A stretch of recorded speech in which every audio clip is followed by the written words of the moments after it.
Fala pessoal, tudo bom? Rafael Oliveira aqui e hoje eu vou contar um pouco mais para vocês sobre a ACP 120, que é a certificação reconhecida internacionalmente pela Atlassian e diversas consultorias oficiais, tá?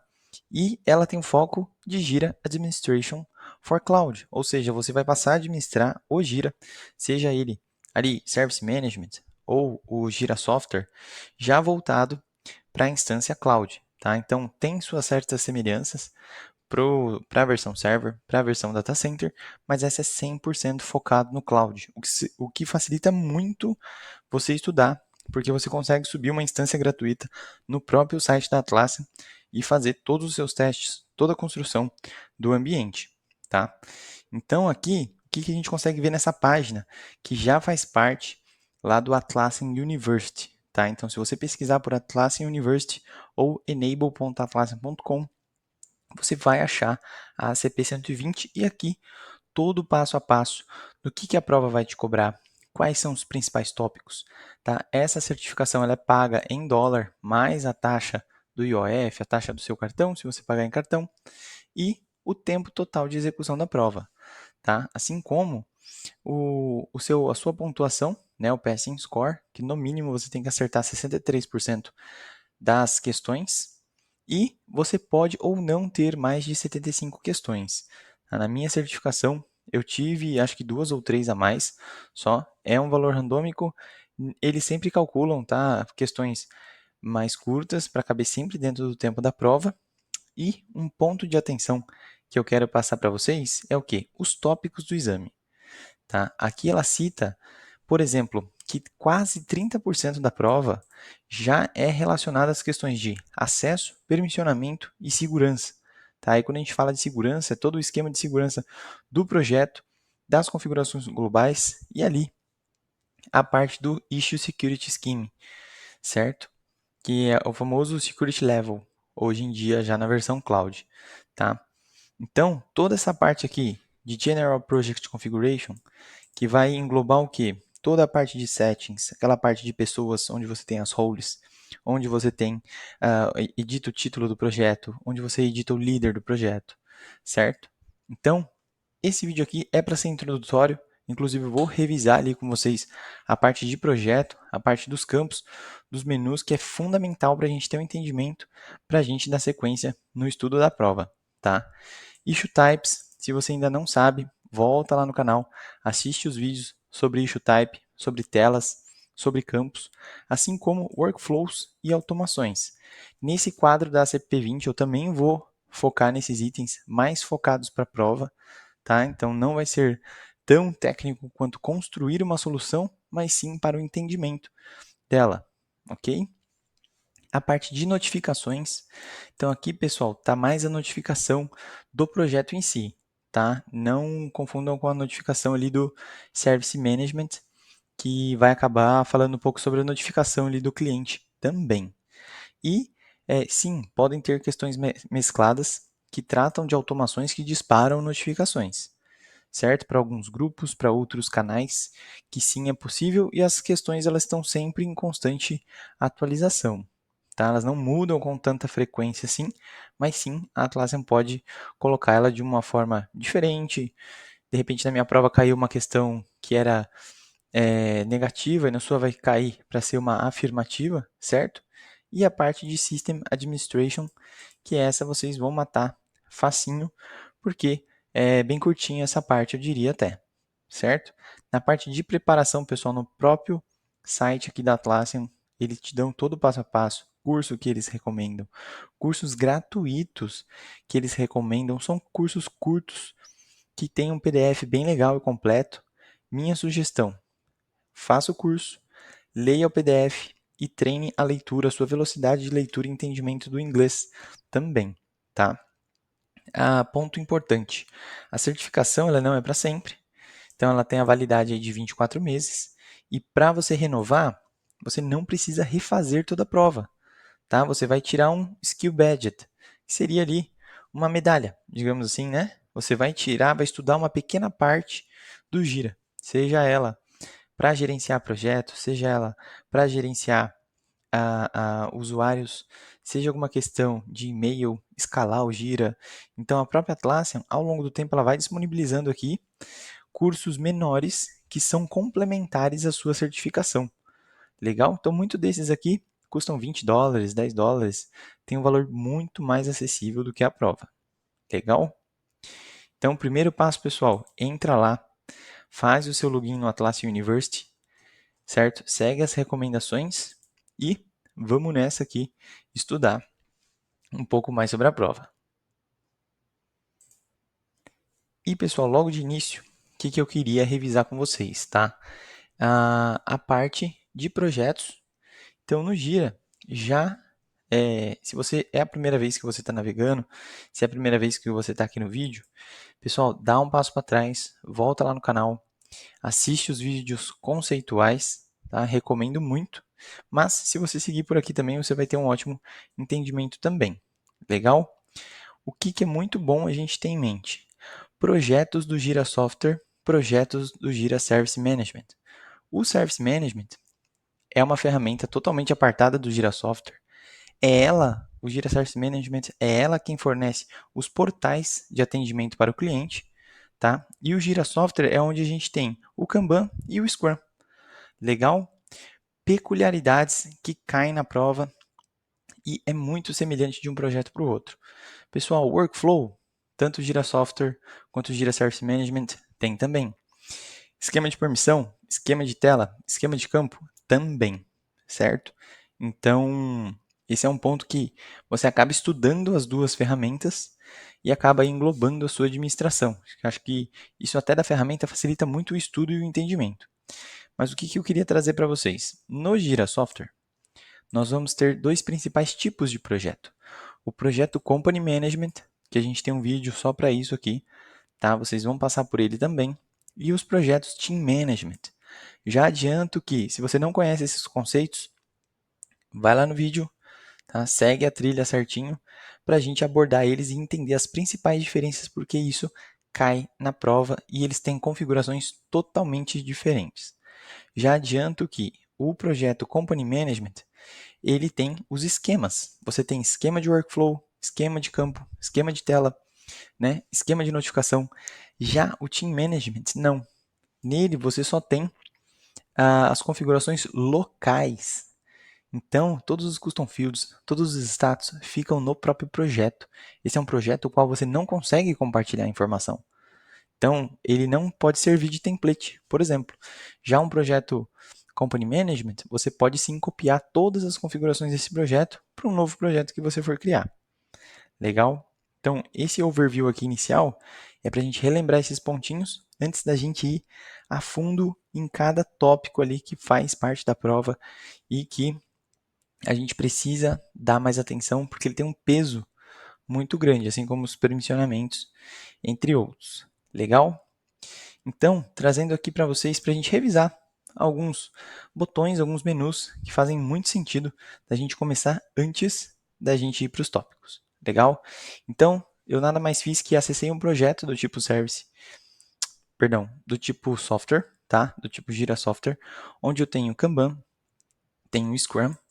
Então, lembrando que o Kanban e o Scrum, eles são nada mais que boards que acabam fazendo parte do projeto, né? Então, sempre que eu mudo de board, o que é legal a gente saber?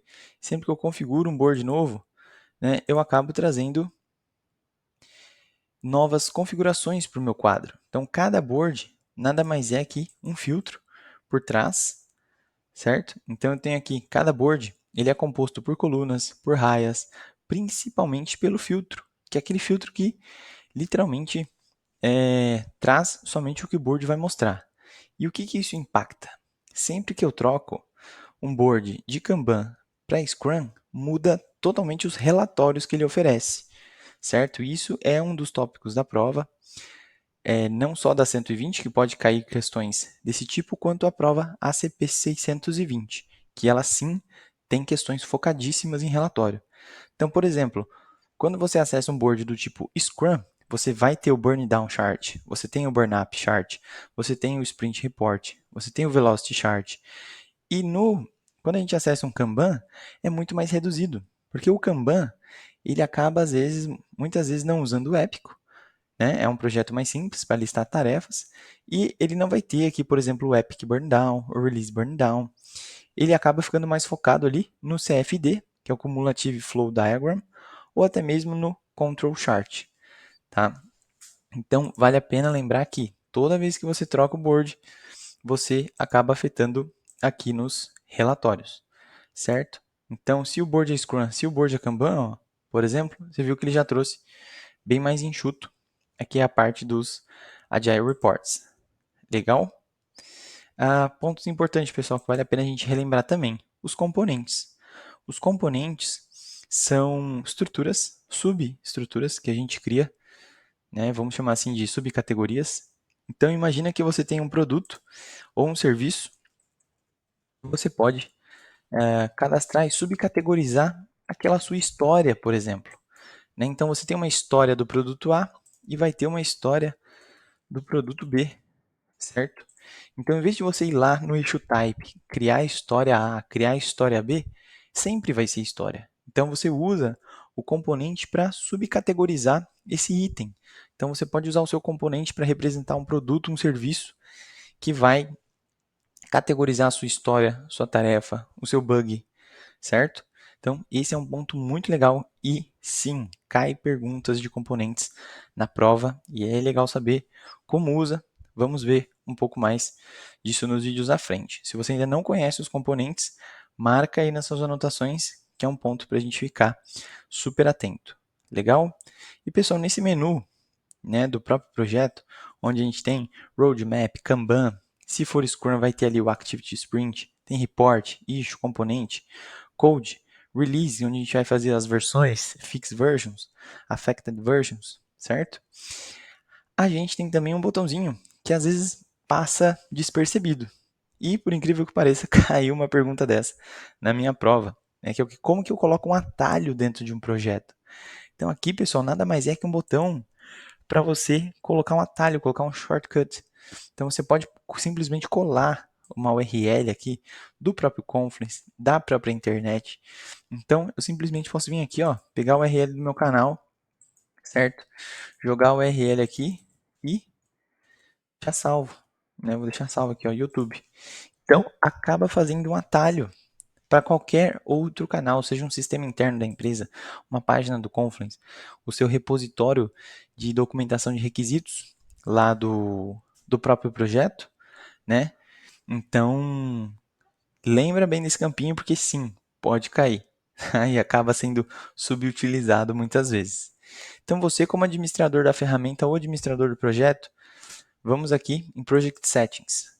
Legal?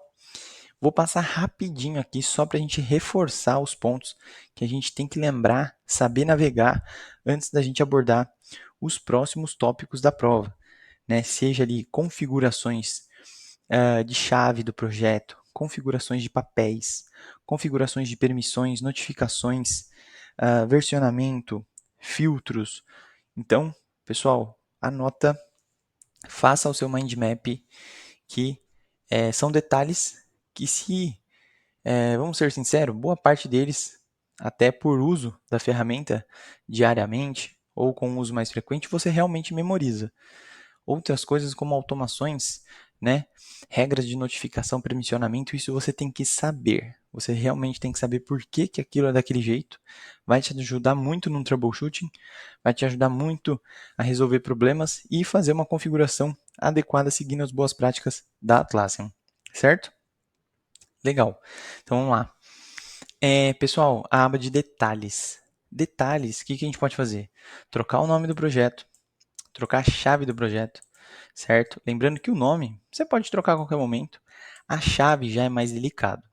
Ao trocar a chave, o próprio Gira, em background, ele vai fazer um reindex, tá? Então você pode ter ali essa chave sendo citada em um filtro, sendo citada em uma integração. Então você pode quebrar esses caminhos. Então vale a pena ficar muito atento. Você pode fazer? Pode, mas tem riscos. Tá? Então vale a pena ficar atento. Legal, tipo do projeto a gente não consegue mudar mesmo. Project Category, né? É a categoria de projeto, então dá para a gente agrupar os projetos por categoria também, desde que o administrador da ferramenta tenha criado essas categorias e não o administrador do projeto. O administrador do projeto não vai criar essas categorias, tá? Se saiu alguma atualização, pessoal, nesse meio tempo, comenta aqui no vídeo, tá? Coloca aí para a gente debater a ideia. Quem sabe tem outras pessoas querendo tirar a certificação também e todo mundo pode se ajudar. Legal?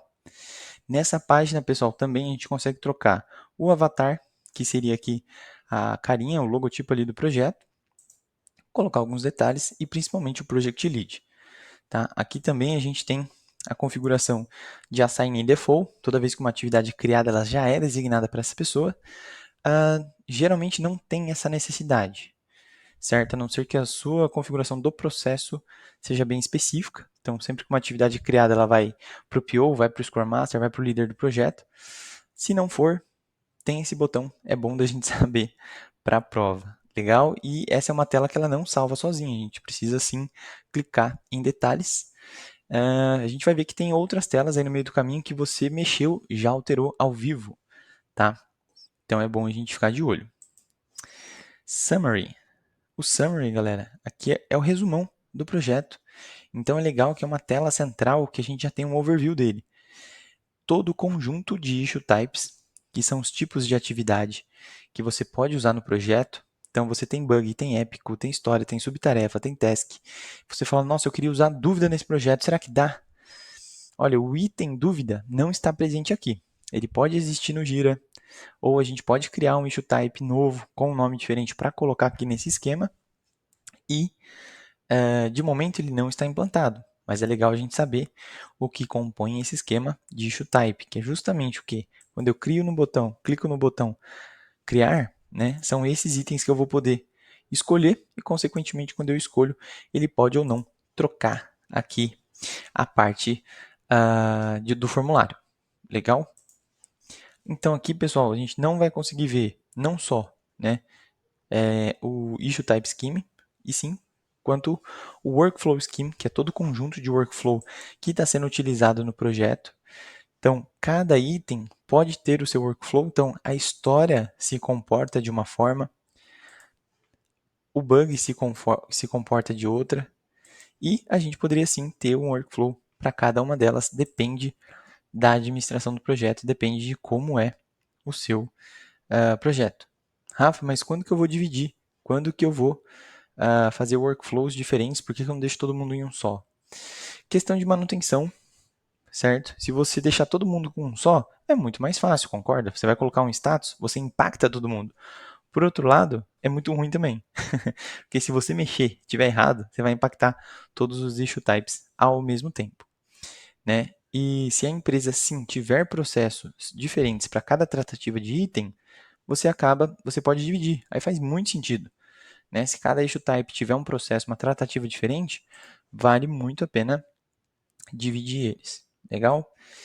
Esquema de tela, mesma coisa, pessoal. Os esquemas servem para a gente dividir aqui e reutilizar sempre. Acho que vale a pena a gente reforçar aqui. Quanto mais der para a gente utilizar, melhor para manutenção, para recriar, para qualquer outro tipo, vale muito a pena, certo? Então aqui você já consegue ver os esquemas de tela. O épico, a task, a subtask tem um esquema específico. O bug e história também tem seus próprios esquemas de tela de criação, tela de edição e tela de visualização. Vale muito a pena lembrar que, às vezes, o seu campo está na tela de visualização, está na tela de edição, mas não está na tela de criação. Ou seja, sim, você pode ter campos que vão ser preenchidos ao longo da vida da atividade e não logo na tela de criação, certo? Bom, esquema de campos também a gente vai conseguir acompanhar por aqui. Você pode quebrar o esquema de campos por issue type. Por padrão, ele já traz um esquema de campo padrão para todos os itens, certo? E esquema de permissionamento e notificação. Permissionamento, ele costuma gerar sempre para o projeto que você cria. Já o de notificação, às vezes acaba ficando o default da ferramenta. Então aqui vale a atenção para você, dica para você mesmo como administrador, de que você quer desativar algumas notificações, você quer colocar grupos específicos e não quer afetar essa configuração que está sendo compartilhada com outros projetos, solicita para o seu administrador, se você for um, de criar um novo esquema de notificação, personalizar e associar a esse projeto. Assim, você não impacta, né? Então, por exemplo, esse esquema aqui eu estou usando em 11 projetos. Então, se eu quisesse personalizar os momentos da notificação, quando uma issue é criada, quando ela é designada, quando ela é resolvida, eu simplesmente criaria, copio esse esquema, faço as minhas configurações, personalizações e atribuo a esse projeto. Legal? Um que eu pulei aqui, né, a parte de componentes, que eu falei há pouco no vídeo. Aqui você já consegue ver todos os componentes criados, assim como versões. Tá? Se você for aí mais focado em software, você vai ver as versões criadas aqui no projeto também. Então, a parte do summary, ela faz jus ao nome, é um resumão, certo? É um sumário de tudo que tem dentro do projeto. Legal? Pessoal, parte de pessoas. E você fala, Rafa, você está usando o Gira inglês. Pessoal, eu recomendo muito treinar com Gira inglês, ler a documentação em inglês, porque a prova é 100% em inglês. Então, até termos que você vai ver na prova, que você vai identificar, né, você acaba memorizando aqui. Passando rapidinho pela parte de pessoas, vale a pena a gente lembrar que toda vez que você... A parte de pessoas, ela serve para quê? Tem um usuário, esse usuário ele tem licença na ferramenta, então ele consome uma licença e pode usar, pode criar atividade, pode navegar pelo board, mas dentro do seu projeto, o que ele é dentro do seu projeto? Então, as roles é o que a gente vai definir, né, os papéis de cada pessoa, se ela vai ser um developer, se ela vai ser membro, se ela vai ser parte do time, se ela vai ser admin do projeto. Então, aqui a gente acaba segmentando os grupos, tá? A Atlassian recomenda que na parte de pessoas não se use nomes. As boas práticas dizem para você sempre usar grupos, certo? Permissionamento, que esse para ACP 120 é um tópico que representa aí quase 30% da prova, de 25 a 30% da prova, e sim, vão ter aí de 4 a 5 vídeos específicos aqui no roteiro pro permissionamento, porque é um tema com muito detalhe, certo? O esquema de permissão é ele quem vai decidir quem acessa ao projeto. Então, o usuário tem que ter o Browse Project, né, no caso essa permissão aqui. Se ele for um PO, se ele for um Scrum Master e vai gerenciar a sprint, ele tem que ter o Browse Project e tem que ter o Manage Sprints também, certo? Então, o grupo que ele pertence tem que estar nessas duas regrinhas. Assim como, se ele tiver autoridade para fechar issue, se ele tiver usuário, se tiver permissão, perdão, para designar issues, né? Se ele tiver permissão para deletar itens, então sim, você pode remover, deixar somente para os administradores deletarem algum tipo de item, assim como deletar comentário, deletar anexo, deletar qualquer outra coisa aqui do projeto, tá? Então é nesse esquema de permissão e o que eu dica também como administrador do Gira, tá? Veja se o seu projeto não está usando um esquema de permissionamento compartilhado, porque se você alterar, você vai afetar os demais projetos e vice-versa. Os demais projetos também podem impactar você. Legal? Parte de notificações. Essas notificações são aqui, a gente tem já as ações do projeto listadas, então a gente tem quando o issue é criado, quando o issue é atualizado, quando ele é resolvido, quando ele é fechado, quando ele é deletado, se ele é movido de um projeto para o outro, se alguém faz algum registro de horas, né?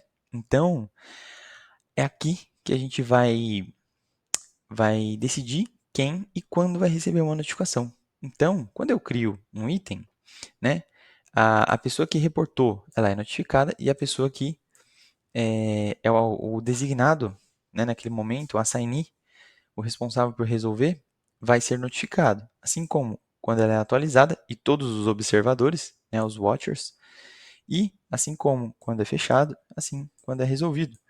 Assim também como quando tem um comentário. Então a gente pode sim alterar isso daqui e justamente é isso que pode cair na prova. Por exemplo, né, o usuário fez um comentário e o repórter não recebeu a notificação. O que pode ser? Então, pode ser que o esquema de notificações foi customizado a ponto de remover, né, o repórter, o repórter não, perdão, o assignee Então, a pessoa que está atuando no chamado, caso o cliente receba, ele não, caso o cliente comente alguma coisa, ele não vai receber a notificação, porque se alguém alterou de forma equivocada esse esquema de notificação, a gente vai encontrar esses problemas, certo? Então, é um ponto de muita pegadinha, tem que ficar atento, certo? E, pessoal, Automation, né? Antigamente ele era um plugin, o Gira adquiriu já na versão cloud aí, já faz um bom tempo que o Automation está presente aqui, e a gente sabe que dá para criar diversas automações, como inserir um comentário, disparar um alerta no Teams, encerrar uma tarefa de forma automática, né? E esse é um ponto que, se você estudar ele bem, bem legal, com bastante, observando bastante os detalhes, né? Tanto dos triggers quanto das condições, quanto das ações que ela pode fazer, ajuda muito na prova 620, certo? Então, tanto o Gira Software quanto o Service Management já possuem essa funcionalidade de automação. Você acaba estudando aí para dar suporte para as duas ferramentas. Legal? Que tipo de pergunta cai na prova sobre automações? Geralmente é para você fazer uma correção. Então ele vai te perguntar por que aquela automação deu erro ou falhou, ou por que ela seguiu determinado caminho, né? Já aconteceu nos simulados, que a gente vai ver nos próximos vídeos também, da automação ter um comportamento equivocado e, na verdade, era um JQL que foi configurado na condição da própria automação de forma equivocada também. Então, vale a pena a gente ficar muito atento aos detalhes e sempre prestar atenção na estrutura das automações, certo? O que é um trigger? O que é uma condição? O que é uma ramificação? E o que é uma ação? E quais ações eu tenho dentro das automações. Rafa, eu preciso memorizar todas as 58 opções de ação? Não, não precisa. O que a gente precisa saber é interpretar, né? A gente já sabe que tem a ação de disparar e-mail, então a disparar e-mail, poxa, ele vai ter que informar, né, um usuário, vai ter que colocar um body, vai ter que colocar para quem que ele vai mandar o e-mail, certo? E geralmente na prova tem os prints e eles te questionam com base nos prints. Então isso é muito bom. Então, por exemplo, uma de comentário. Vou abrir esse campinho aqui ó, de visibilidade. Eu fiz uma automação de comentário, mas o meu cliente não vê o comentário da automação. Por que, que ele não vê? Porque a automação pode estar configurada, né, para não ser pública. Por padrão, ela vem aqui, ó, comentário público. Mas você pode limitar a um grupo, a uma role. Você pode colocar como aquele comentário somente para o time. Então, no print da prova, ela vai te mostrar peculiaridades que é questão de atenção. A prova é cansativa, pessoal. São mais de 2 horas de prova, mais de 70 questões. Então, tem que estar atento e tem que mandar no peito essas questões aqui que são ligeiramente simples, mas exigem muita atenção. Legal? E a parte, pessoal, de features, de funcionalidades, certo? Esse cai pouco, mas vale a pena a gente conhecer, que é o quê? Né? O roadmap, o backlog, o board, são todas funcionalidades, né, que a gente encontra aqui no projeto de software. E determinadas funcionalidades a gente consegue ativar e desativar, que nem aqui o releases, code, a gente consegue também. O on-call, quando você tem o Opsgenie, que é uma outra ferramenta que faz gestão de incidente também da Atlassian, a gente consegue ativar e desativar aqui. E o Pages, que já é uma integração ali com o Confluence, né? Então, eu não sei se as questões estão se atualizando a esse ponto, mas é legal você saber que existe, que tem essa opção, que tem esse botão aqui e que a gente tem que ficar muito atento. Assim como, né, as possíveis integrações, porque às vezes é uma pergunta muito simples de, por exemplo, o Gira Software ele pode se integrar com o Git, ele pode se integrar com o Fisheye, ele pode se integrar com o Bamboo, né? Sim, ele pode. Já é uma funcionalidade default da ferramenta oferecida pelos próprios projetos de software, tá?